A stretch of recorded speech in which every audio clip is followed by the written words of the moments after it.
Ukraine जंग अब परमाणु दौर में पहुंच चुकी है।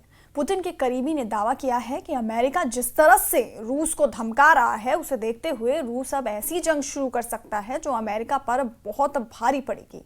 अगर रूस को चारों तरफ से घेरा गया तो दुनिया को विनाश से कोई नहीं बचा सकता।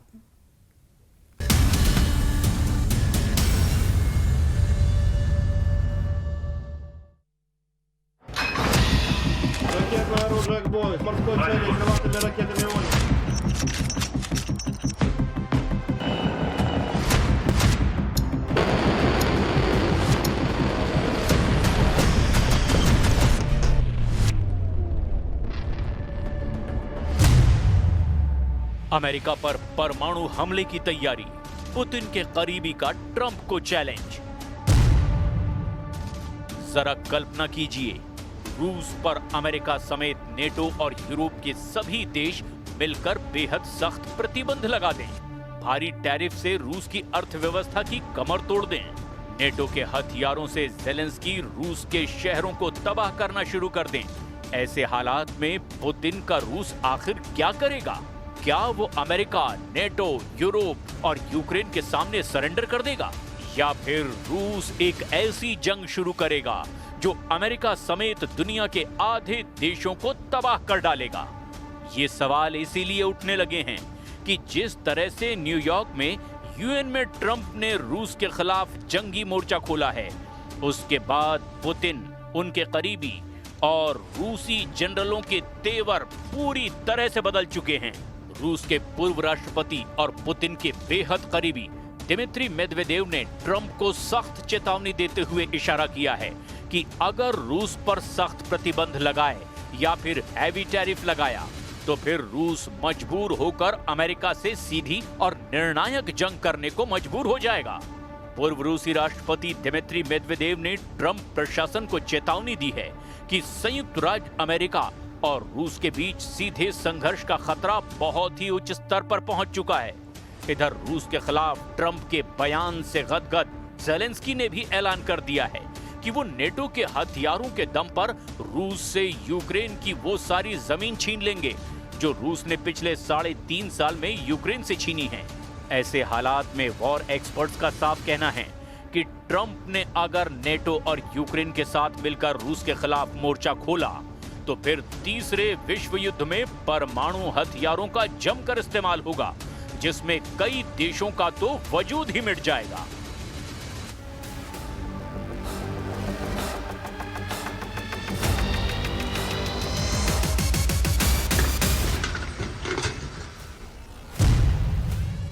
रूस पर प्रतिबंध लगा तो परमाणु हमला तय।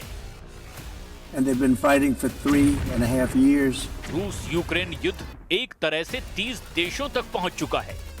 Killing anywhere from 5 to 7,000 young soldiers mostly. हालात बद से बदतर हैं।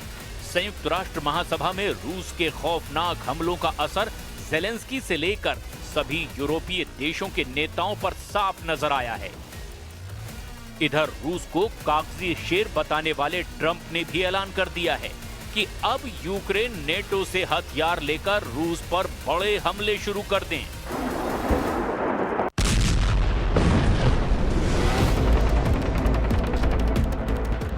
यानी ट्रंप रूस के खिलाफ अमेरिका को सीधी जंग में झोंकने से बचा रहे हैं,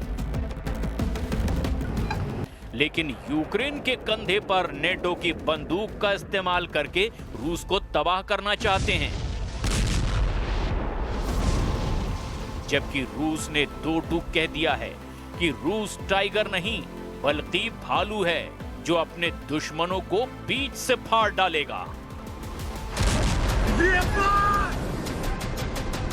अब आप ये जान लीजिए कि पिछले 24 घंटे में रूस ने यूक्रेन में कितनी भारी तबाही मचाई है। रूस की सरकारी समाचार एजेंसी TASS के मुताबिक, रूस के रक्षा मंत्रालय के मुताबिक पिछले 24 घंटे की लड़ाई में 1495 यूक्रेनी सैनिक मारे गए।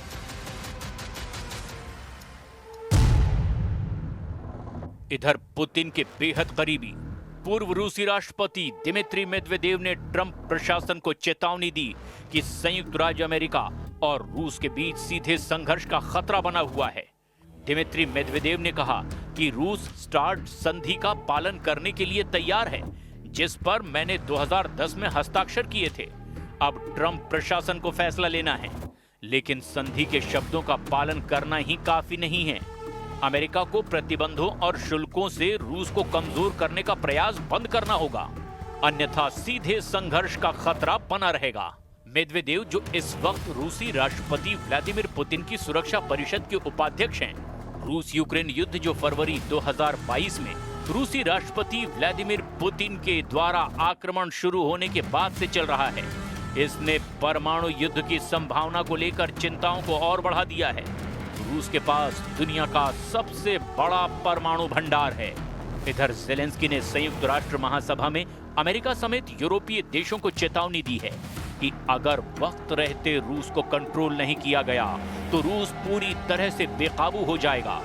ज़ेलेंस्की को भी ये डर है कि मौजूदा हालात में तो रूस कहीं परमाणु ड्रोन से हमला न कर दे। The facts are simple.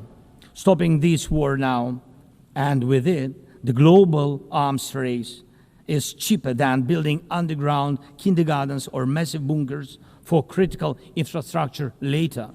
Stopping Putin now is cheaper than trying to protect every port and every ship from terrorists with sea drones. Stopping Russia now is cheaper than wondering who will be the first to create a simple drone carrying a nuclear warhead. So we must use everything we have together to force the aggressor to stop. इधर दूसरी तरफ Trump के बयान से Zelensky के Ukraine ने रूस पर हमले बेहद तेज कर दिए हैं। मॉस्को टाइम्स के अनुसार रूसी शहर नोरोवसिस्क पर भी दिन के समय हुए यूक्रेनी ड्रोन हमले में कम से कम 2 लोग मारे गए। दूसरी तरफ रूस के विदेश मंत्री सर्गेई लाव्रोव ने कीव और यूरोप पर युद्ध को लंबा खींचने का आरोप लगाया है। क्रेमलिन के प्रवक्ता पेस्कोव ने अमेरिकी राष्ट्रपति डोनाल्ड ट्रंप के एक बयान को खारिज कर दिया कि रूस एक कागजी शेर है। रूस एक भालू है जो गंभीर से गंभीर हमलों को भी बर्बाद करने की क्षमता रखता है। रूस के हमले यूक्रेन पर पिछले 4 हफ्तों में 15 गुना तेज हो गए हैं।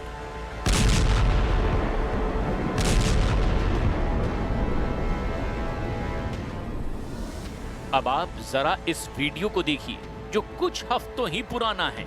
यूक्रेन, अमेरिका और नेटो देशों से भीषण तनाव के बीच राष्ट्रपति पुतिन ने एक नई बोरी श्रेणी की परमाणु ऊर्जा से चलने वाली पनडुब्बी युद्ध में लॉन्च कर दी थी। रूस की नई न्यूक्लियर सबमरीन कन्यास पोजर्स्की के ध्वजारोहण समारोह में राष्ट्रपति पुतिन पूरे जोश के साथ शामिल हुए।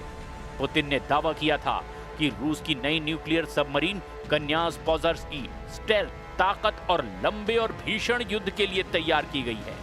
पुतिन के मुताबिक परमाणु पनडुब्बी आने वाले दशकों के लिए रूस की रणनीतिक नौसैनिक क्षमताओं को मजबूत करने वाली है। एसोसिएटेड प्रेस के मुताबिक रूस के उत्तर पश्चिमी आर्काजेंस्क क्षेत्र के सेवेरोडविंस्क स्थित सेवमाश शिपयार्ड में पुतिन ने कई कनास पोजर्स्की परमाणु पनडुब्बी पर नौसेना का झंडा फहराया। कनास पोजर्स्की सेवा में शामिल होने वाली 8वीं बोरी श्रेणी की परमाणु ऊर्जा चलित पनडुब्बी है। ऐसी हर पनडुब्बी में 16 परमाणु युक्त बुलावा अंतर महाद्वीपीय बैलिस्टिक मिसाइलों से लैस है। पुतिन ने घोषणा की कि ऐसी 2 और पनडुब्बियों का निर्माण चल रहा है जो जल्द ही जंग के मैदान में उतर जाएंगी। अब तक यूक्रेन के 27% से ज्यादा इलाके पर रूस का कब्जा हो चुका है। यूक्रेन के जापोरेजिया, खेरसोन, लुहांस्क और खार्किव पर रूस का कब्जा लगभग हो ही चुका है। हारते हांफते यूक्रेन के सामने एक ही रास्ता बचा है कि अगर यूरोपीय देश रूस पर हमला कर दें तो यूक्रेन की हार लंबे वक्त के लिए टल सकती है।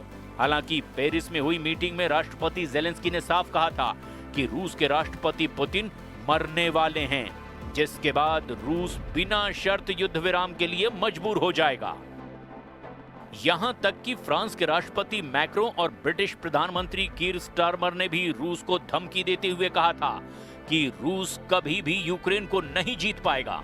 ऐसे हालात में पुतिन ने अचानक रूस से लेकर बेलारूस तक अपने सभी एटम बम एक्टिव करवा दिए हैं। रूस की परमाणु मिसाइलें, परमाणु बम वर्षक और परमाणु पनडुब्बी पूरी तरह से हमले के लिए तैयार हो चुकी हैं।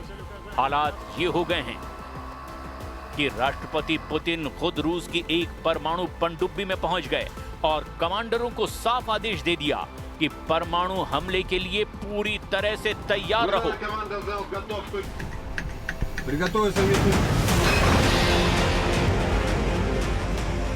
रूस के राष्ट्रपति व्लादिमीर पुतिन ने मरमंस्क के आर्कटिक बंदरगाह पर हाइपरसोनिक क्रूज मिसाइलों से लैस और परमाणु ऊर्जा से चलने वाली यासेन एम क्लास की पनडुब्बी को कुछ हफ्तों पहले ही लॉन्च किया है। इसके साथ ही रूसी नेवी की शक्ति कई गुना और बढ़ गई है।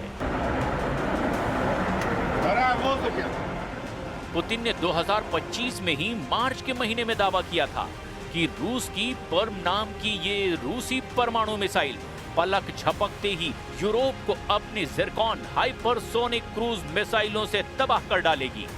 रूस की जिरकॉन हाइपरसोनिक क्रूज मिसाइलों को बेहद घातक माना जाता है। उधर दूसरी तरफ नेटो ने तेजी से रूस के मुकाबले की तैयारियां शुरू कर दी है। जो दावे किए जा रहे हैं वो भी हैरान करने वाले हैं। रूस के हाथों यूक्रेन की तबाही और बर्बादी को देखने के बाद से यूरोपीय और नेटो देशों के सामने सिर्फ एक ही रास्ता बचा है, या तो रूस से सीधी जंग करो या फिर अपनी जान बचाकर वहां से भागो। पेरिस, लंदन और ब्रसेल्स में नेटो और यूरोपियन यूनियन की मीटिंग में ये बिल्कुल साफ हो चुका है कि यूरोपीय देश किसी भी कीमत पर पुतिन की शर्त पर सीज फायर नहीं चाहते। हालात ये हैं कि अब पोलैंड तीसरे विश्व युद्ध का पहला हेडक्वार्टर बन गया है। नेटो की तरफ से पोलैंड रूस को सीधी चुनौती दे रहा है, ऐसे दावे किए जा रहे हैं। वहीं बाल्टिक देश एस्टोनिया, लातविया और लिथुआनिया भी रूस के हमलों से निपटने के लिए अब एड़ी चोटी का जोर लगा रहे हैं। दावों के मुताबिक पोलैंड में 1,20,000 नेटो सैनिक जमा हो चुके हैं। फ्रांस के स्पेशल फोर्स के लगभग 6,000 स्पेशल कमांडो पोलैंड में मौजूद हैं। इधर रूस ने बेलारूस में अपने स्कंदर मिसाइल 5 महीने पहले ही तैनात कर दी थी। खबर यह है कि अगर पोलैंड की तरफ से रूस पर हमला होगा तो बेलारूस की तरफ से यूक्रेन पर रूस और बेलारूस की सेना मिलकर बड़ा हमला कर देगी। नेटो की इस चाल पर ट्रंप की मुहर नहीं लगी है, ऐसा दावा किया जा रहा है। लेकिन अब देखना यह होगा कि नई परिस्थिति